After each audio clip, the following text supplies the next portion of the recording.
In 1954, one German sedan did what few believed was possible. The Borgward Isabella gave everyday families a car that many road testers felt could rival comparable Mercedes models for comfort, refinement, and driving pleasure, at a far lower price. Dealers struggled to keep up as demand spread across Europe. Then, only 7 years later, the company behind it vanished. The Isabella hadn't failed. People still wanted to buy it. So what destroyed one of Germany's greatest post-war success stories? Before we uncover the answer, tell us in the comments, which classic German car would you drive home today? Now, let's travel back to where it all began. Germany in 1949 was still rebuilding from the devastation of the Second World War. Across the country, bombed factories stood silent, roads remained damaged, and millions of families were trying to rebuild ordinary lives. The German car industry faced the same struggle. Most manufacturers were focused on survival, not innovation. Yet inside the city of Bremen, one engineer believed the future could be different. His name was Karl Borgward. He had already experienced success before the war, but everything he had built had been torn apart by conflict. His factories were gone. Production had stopped. Years of hard work seemed to have disappeared almost overnight. Many business owners would have accepted defeat. Karl Borgward refused. He believed Germany didn't just need another automobile.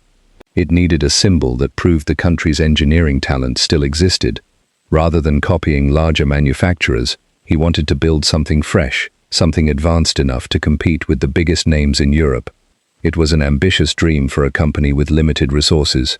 5 years later, that dream rolled onto the streets. The Borgward Isabella made its public debut in 1954, and almost immediately, it stood apart from the crowd. While many family sedans still looked tall and conservative, the Isabella appeared sleek, balanced, and modern. Its flowing body gave it the elegance of a far more expensive automobile, without appearing flashy. People noticed before they even stepped inside. Once they climbed behind the wheel, the surprises continued. The Isabella used modern unit body construction, making it lighter and more rigid than many traditional designs of the period. Combined with fully independent front suspension and careful chassis tuning, the result was a car that felt composed on rough roads while remaining comfortable during long journeys. It wasn't simply pleasant to drive. It inspired confidence. Road tests published across Europe praised its smooth handling, refined ride, and quiet cabin. Several reviewers compared its driving experience with larger, more expensive German sedans. Although Mercedes remained the country's luxury benchmark, many journalists believed the Isabella delivered remarkable value for buyers who wanted premium engineering without paying premium prices. That reputation spread quickly. Dealers began receiving more orders than they could deliver. Waiting lists grew longer. Customers patiently waited months because they believed the Isabella was worth it. For many middle-class families, it represented something they had never experienced before. They no longer had to dream about owning an expensive luxury car to enjoy excellent engineering.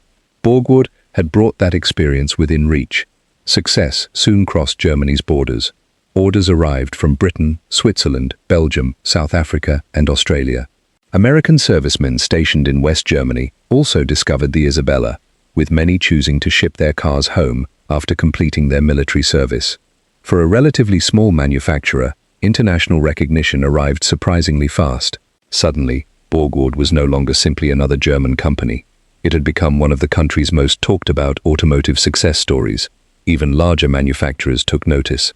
Mercedes had decades of experience, enormous production capacity, and one of the strongest reputations in the world. Borgward couldn't compete through size alone.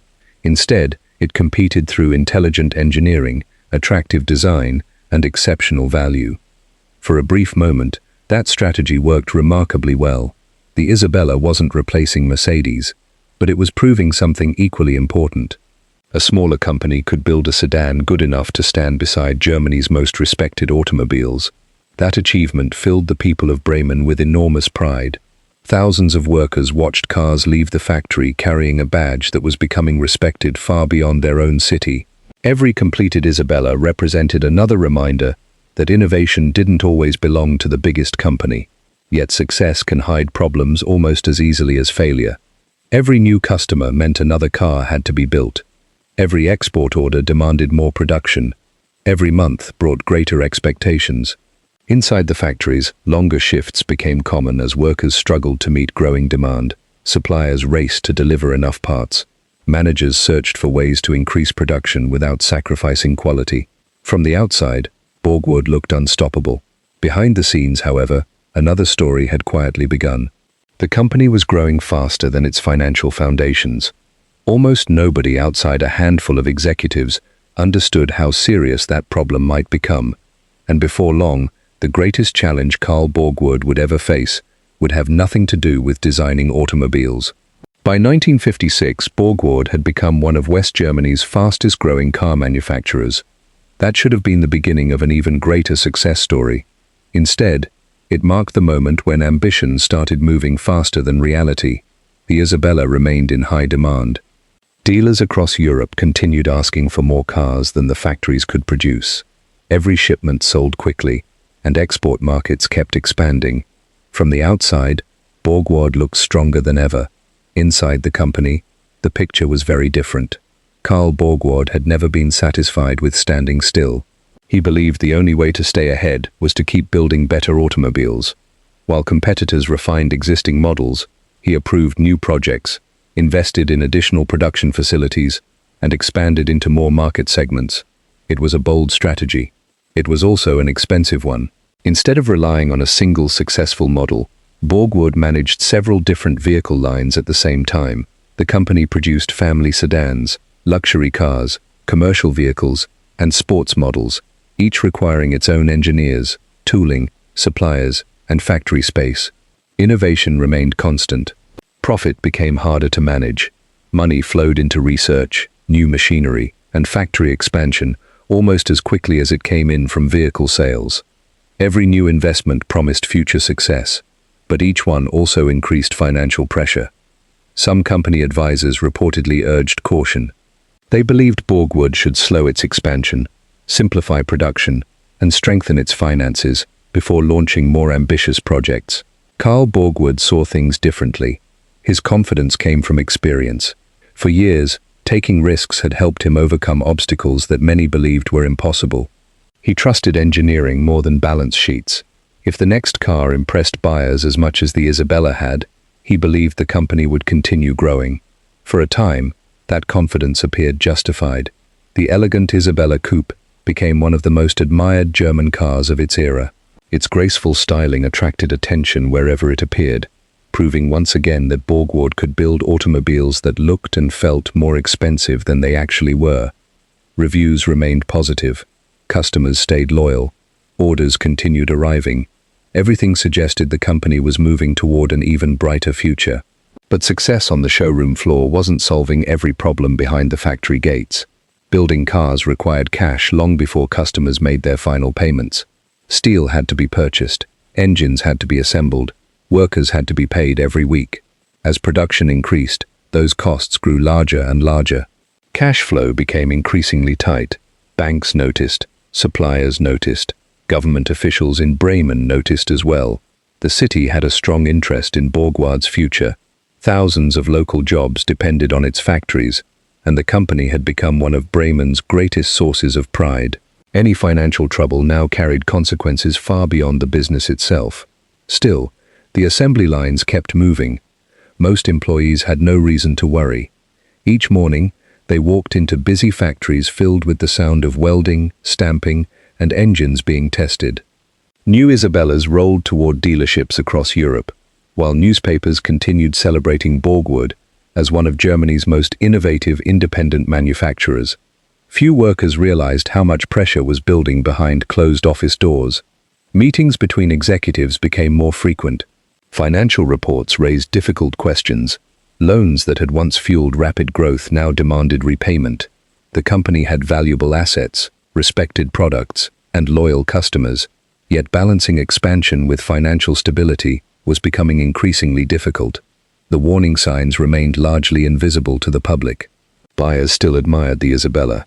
Road testers still praised its quality. Dealers still wanted more inventory. To anyone standing outside a Borgward showroom, the future looked secure. That illusion wouldn't last. By the end of the decade, the conversation inside boardrooms had shifted. It was no longer about building the next great automobile. It was about keeping the company alive long enough to build it. The decisions made during those months would shape the future of thousands of workers, hundreds of suppliers, and one of Germany's most respected independent car makers. What happened next unfolded with astonishing speed. Within a matter of weeks, confidence disappeared. Banks changed their position, politicians became involved, and a company that had spent years challenging Germany's biggest manufacturers suddenly found itself fighting a battle that brilliant engineering alone could never win. Early 1961 began like any other year at Borgward's factories. Workers arrived before sunrise. Engines echoed across the assembly halls. Fresh Isabellas rolled steadily down the production lines, while dealers across Europe continued waiting for new deliveries. To the people building the cars, everything appeared normal. Behind closed doors, it was anything but. Months of financial pressure had finally reached a breaking point. Bremen's state government ordered a detailed review of Borgward's financial position. The findings confirmed what only a small group of executives and lenders had feared. The company carried heavy debts, and its rapid expansion had left very little room for error. The Isabella was still respected. Customers still wanted it. But the business behind it was running out of time. Government officials faced a difficult decision. One option was to provide further financial support and allow the company to restructure its debts while continuing production. The other was to withdraw support and let normal financial procedures take their course. Neither choice was without consequences. Thousands of jobs depended on Borgward. So did hundreds of suppliers across West Germany. Supporters believed the company deserved another chance. They argued that Borgward had valuable products, loyal customers, and assets that could eventually repay its debts if given enough time. Critics saw the situation differently. They believed the company had expanded too quickly, borrowed too heavily, and waited too long to solve its financial problems. Continuing support, they argued, would only increase the risk. The debate became increasingly political. Every meeting created more uncertainty. Every delay made recovery more difficult. Then the decision finally came. Public financial support was withdrawn. That single decision changed everything. Confidence disappeared almost overnight. Banks became unwilling to extend additional credit. Suppliers began demanding immediate payment before shipping new parts. Without fresh financing, production slowed dramatically. Assembly lines that had once symbolized Germany's post-war recovery now struggled to keep moving. Karl Borgward refused to surrender. He proposed restructuring plans. He searched for investors. He explored selling parts of the company to keep the factories operating. But confidence had already been lost. And in business, confidence can disappear much faster than it can be rebuilt. Within weeks, production stopped. The machines fell silent. Thousands of workers walked through the factory gates for the last time, uncertain when, or if, they would ever return. For the city of Bremen, the closure was devastating. Entire families depended on Borgward for their livelihoods. Small businesses supplied its factories. Local restaurants served its employees. One company's collapse touched almost every corner of the community. The greatest tragedy was that the Isabella itself had never lost its reputation. Owners continued praising its comfort. Mechanics respected its engineering. Collectors would later admire its timeless design. The product remained desirable. The company did not survive. That difference has fueled debate for more than 6 decades. Some historians argue Borgward became a victim of its own ambition. Too many projects, too much borrowing, and rapid expansion placed impossible pressure on the business. Others believe the company might have survived if restructuring had been allowed to continue for longer. The evidence supports parts of both arguments. What remains beyond dispute is the impact Borgward left on the German automotive industry. Its collapse marked the end of one of Germany's largest independent car manufacturers. It also reminded every automaker that building an outstanding automobile was only half the challenge. Building a sustainable business was equally important. Ironically, Borgward's disappearance also benefited larger competitors. Customers who had once considered buying an Isabella suddenly had fewer choices. Many eventually purchased cars from companies like Mercedes and Opel instead. In a way, Mercedes didn't need to defeat the Isabella on the road. History removed one of its strongest independent challengers before that battle could fully play out. Carl Borgward never stopped believing his company could have recovered. He passed away in 1963, still convinced that Borgward's story had ended too soon. Whether he was right will probably never be answered with complete certainty.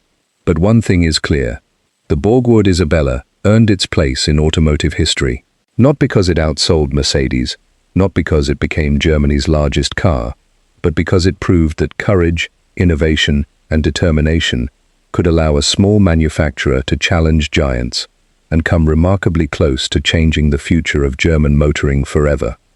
The Borgward Isabella may be gone, but the question it left behind remains unanswered.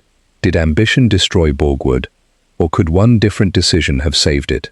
Tell us what you think in the comments, because this forgotten story still divides historians and classic car enthusiasts today.